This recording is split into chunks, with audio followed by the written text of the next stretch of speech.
So I think like stream is good. Everything's sorted out.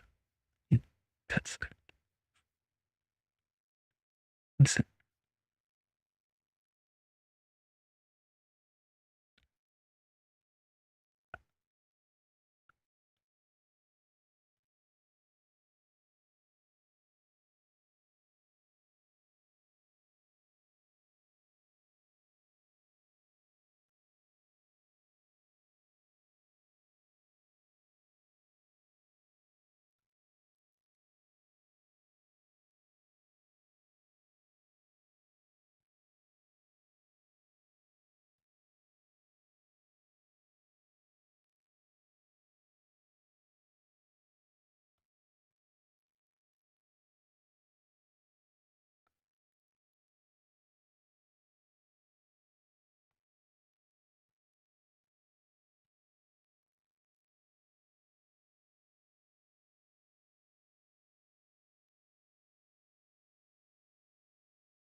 Hey all, welcome to ShareTreck. This is Raj here. Friends, good morning. Today we have a very interesting setup. I think global stocks dipped in early trading with investors locking in profits. After a rally fueled by tech earnings, Wall Street notched new Nasdaq and S&P 500 records earlier in the week, but pre-market moves today signal a much more cautious tone. As you can see in the index futures out here, US stock futures were flat to negative. You can see S&P futures at around 0.09 positive and Nasdaq futures at around minus 0.02 positive. So these are not screaming bullish or bearish. They are kind of neutral. We'll have to see how things go. And one of the aspects that I am watching closely is the 10-year and the long-term bond yields. I'll talk about that when we do our trading view platform. European indices, meanwhile, are declining after opening mostly higher earlier, with the DAX and Eurostoxx 50 in the red, and only the FTSE 100 showing mild gains. So Europe is also cautious right now. And in terms of major headlines, I would say that in the tech sector, the momentum has kind of paused. After the Alphabet or Google results and other AI stocks pushed the Wall Street to records on Thursday, it seems that profit taking is now evident as global equities starts pulling back. Tesla slumped 8% following its earnings, while ServiceNow rose over 4% on a strong beat, and IBM and Chipotle tumbled post results. So you can also see the IBM news where they say there is, I don't have it in here, but we had seen a news about IBM before and had to look at the window. Unfortunately, I don't have it to discuss right now. So I'll go on to the next topic, which is earnings season, which is continuing. A variety of notable S&P 500 companies are reporting this morning and after the bell, but no Mag 7 tech giants are giving their results today. So that's our area of focus. And yesterday's focus was Alphabet result, which was robust. ServiceNow was also good, but Tesla's miss. And today we are looking at the second tier S&P 500 reports. I don't think it's going to make much of a difference. And President Trump's latest push on the Federal Reserve to accelerate rate cuts is stirring up debate. And Fed Chair Rogers stated the push is unwise, citing inflation concerns, while markets are reevaluating the odds of a near-term reduction. And some analysts believe that the rate policy could be aimed at revitalizing US real estate and government financing sectors.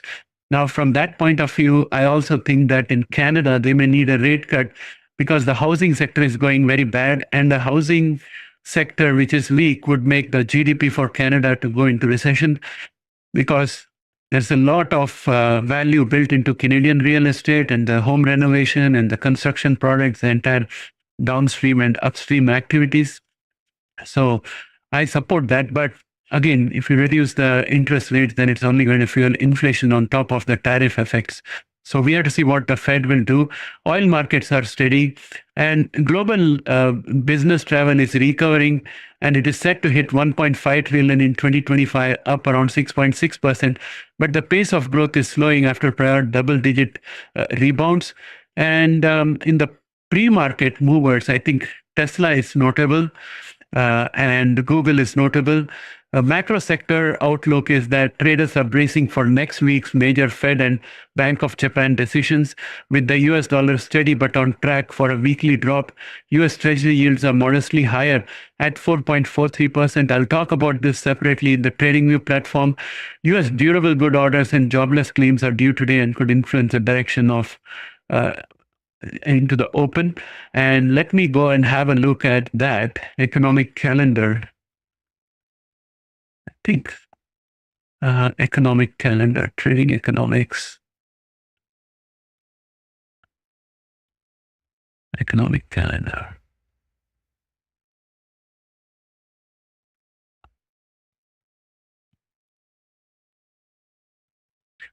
Okay, here we are. This is the economic calendar I was looking for, and I hope you're able to see this here. So durable goods month over month is going to come up, and that's what we are looking for today. And I think that will have a light bit of information for us with regard to how the inventories are standing. And what else do we have in the macro sector?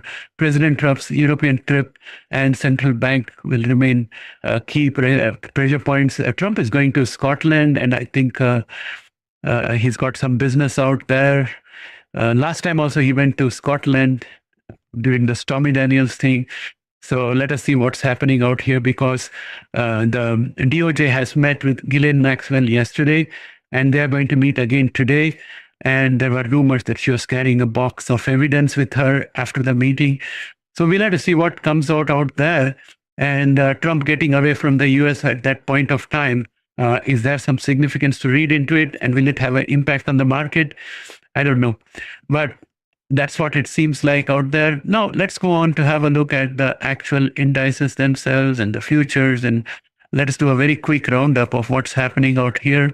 I'm just changing and recalibrating the stocks to the 1-day time frame. And as you can see, this diagonal line of resistance continues to hold us back. We have tails out here, but I wouldn't call them topping tails, because topping tails need a long tail and a heavy body at the bottom.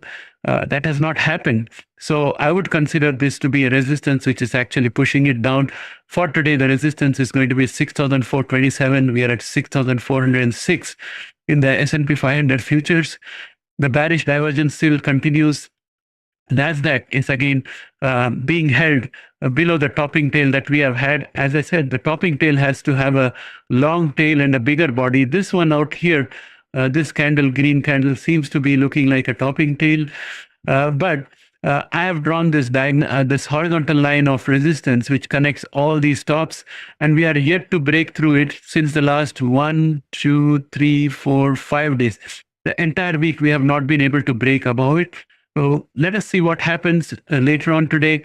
If we are able to go above this horizontal line of resistance of 23,426, I would say all the topping tail concerns will be wiped out.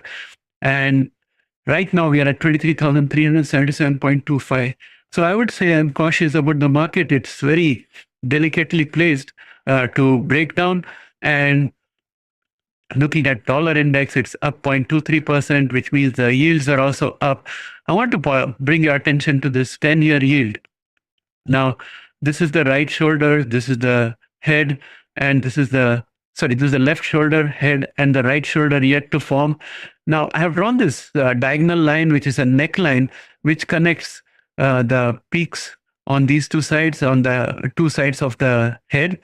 And if we cross this, this will be the trigger to invoke the reverse head and shoulders, which would be a bullish pattern, and it would take us to a new target. I think that new target would look like somewhere like, if I was to drag this out and put it out here, this is where I'll see the new target coming up, which will be very close to where we have a resistance before, and it's going to be around 4.8%. So that's in the cards, that's forming. I'm not saying it's going to happen, but we are moving in that direction. I have not yet put the shoulder out here. I'll do that when things start manifesting. But for now, this is what it looks like. Now let's go on and have a look at the indices themselves. We go to the indicator.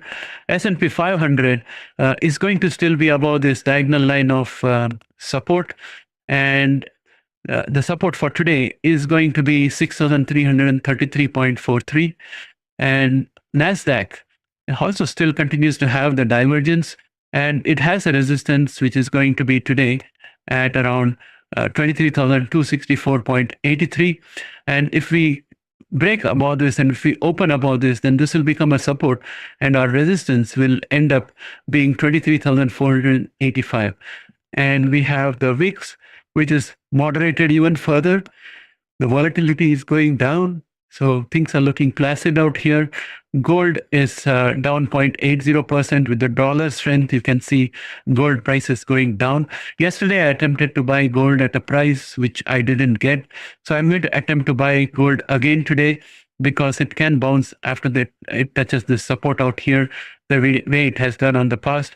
It's not yet being forced to make a decision, and the forcing will come up in the intersection of these two lines, the red line and the green line, which is way out further. So I'm looking at buying some gold today.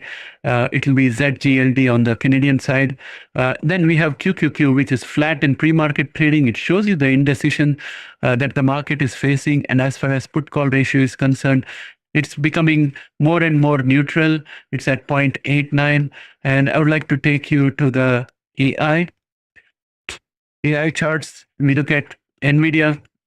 NVDA is down 0.30%, but it will still get a support today at around 172.09. Meta is up 0.21%. It has already broken out from here. And I think the support for today is going to be 711.68. That's the support for today. Next, we look at Google. Google is up 0.36% today. Yesterday, it opened much higher and then it came down post the earnings. It broke down below this line of support at 193.73. And pre-market, we are at 193.89. So this continues to be a support. And the resistance, I think, is going to be somewhere around 198.95. Having said that, let's look at Amazon.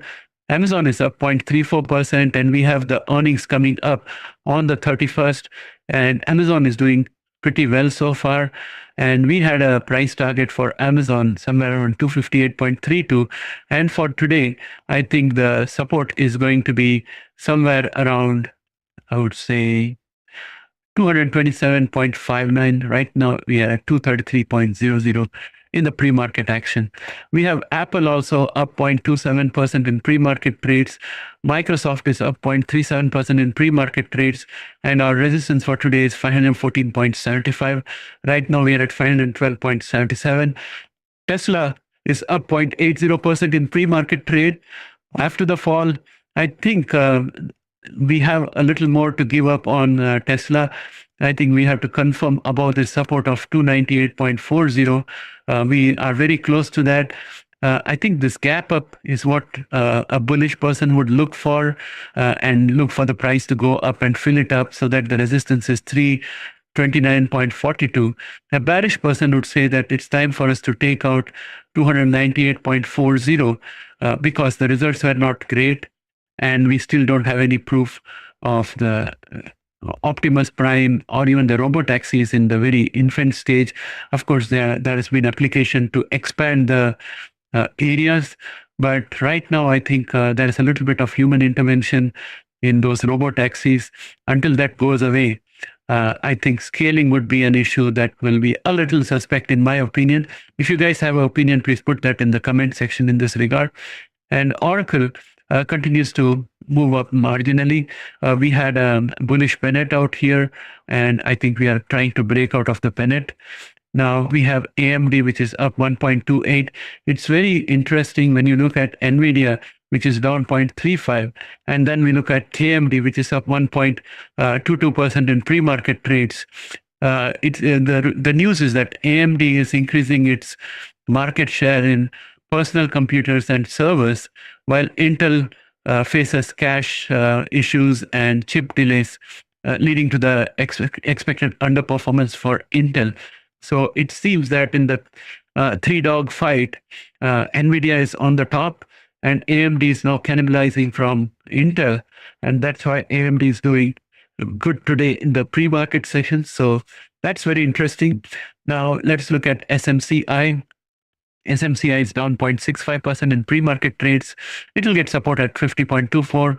Broadcom is up 0.10%, but it has a resistance, which is going to be at 291.12. And we have Palantir, which is down 0.14%. We still have a price target out here for 160.57. I am looking at this as a bull flag, and the bull flag has got a longer way to go. So Palantir looks definitely attractive today. SMH is down 0.52%, and Tempus AI is down 0.38%. It's riding this diagonal line of support. Would have done this green because it's acting as a support. And for today, the support for Tempus AI is going to be 62.47. That said, I want to move on to look at Genomics. And in Genomics, Prime is up 0.69%. We had a topping tail out here, but since then it has been cancelled. And we have a support which has now become a resistance out here. And for today, the resistance is going to be 4.54. And the support, in my opinion, will be in the range of 3.85. Next, let's look at Intelia. Intelia is up 0.55% in pre-market trades. We had a huge drop the day before, so it could be a dead cat bounce happening at this point of time. And we have Caribou Biosciences, which is flat in pre-market trades. Beam Therapeutics is flat in pre-market trades. Altimmune is flat in pre-market trades. Verve has got no trades in the pre-market session. Editas is down 0.31% in pre-market trades, and it has got a support at 3.19. Illumina is up 0.31% with a support at 103.06. CRISPR Therapeutics is down 0.65%. It still has a support today at 59.68. And we have Allogene, which is up 1.99%. So, and it's going to have a support today at 1.33, and the resistance today, I think the resistance is going to be at 1.66, where it had dropped down in the last 2 days. And look at grain, which is up 0.70%. It has got a resistance at 45.50. PSCB has a gain of 0.65% in pre-market trades, but I think our resistance is going to be at 1.70 today, and the support is going to be 1.44. And I'm looking at Vertex, which has got no trades pre-market. Ginkgo Bioworks is down 0.34% in pre-market trades. It will get a support at around 13.30. Right now we are at 14.85. And Unicure is up 1.31% in our pre-market trades, and it's going to have a resistance at around 16.81. So that's going to be the resistance. And then I have IMTX, which is got no trades pre-market. Precision is down 1.25% in pre-market trades, still riding this diagonal line of support. And the diagonal line of support today is at 1.51. And of course, after that, I would look at Iovance, which has had a huge gain, 3 green candles, but down yesterday. It opened up higher, but fell down. And today it's up 3.04%, and it has a potential of forming red candle to cover the gap up that we had out here. So that's what I'm looking at for Iovance. With that said, I think I'm done with what we have for today. And unless you have any questions or something, I'm going to wind up the session, have my breakfast, and get ready for the trading day.